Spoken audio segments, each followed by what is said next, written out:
দীর্ঘদিন কোরিওগ্রাফি হিসেবে পরিচিতি পাওয়া এডলাভ খান এবার অভিনয়ে নতুন চ্যালেঞ্জ নিতে যাচ্ছেন।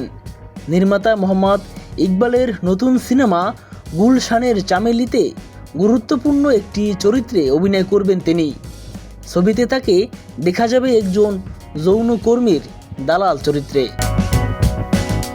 শনিবার 1 আগস্ট রাতে রাজধানীর একটি 5 তারকা হোটেলে আয়োজিত সিনেমাটির মহরত অনুষ্ঠানে আনুষ্ঠানিকভাবে এডলাভ খানের নাম ঘোষণা করা হয়।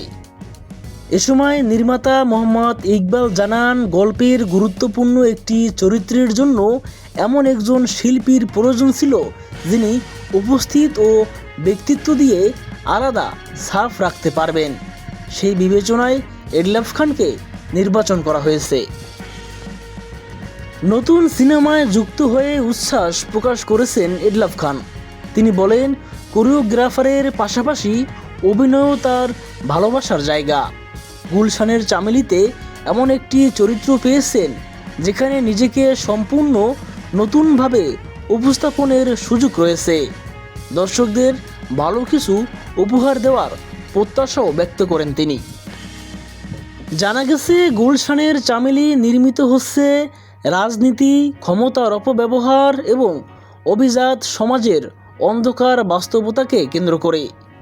গল্পের কেন্দ্রীয় চরিত্র একজন যৌনকর্মী, যিনি কোনো অপরাধ না করেও বারবার ক্ষমতার নির্মম খেলার শিকার হন। এই চরিত্রে অভিনয় করবেন টলিউডের অভিনেত্রী মধুমিতা সরকার। সিনেমাটিতে এডলাভ খান ও মধুমিতা সরকারের পাশাপাশি আরও অভিনয় করছেন বাংলাদেশের রোজিনা আজমেরি হক বাদন, ওমর সানি, আমিন খান সহ 2 বাংলার একঝাঁক তারকা। নির্মাতা আশা করছেন ব্যতিক্রমী গল্প ও শক্তিশালী চরিত্রের কারণে সিনেমাটি দর্শকদের আগ্রহের কেন্দ্রবিন্দুতে থাকবে।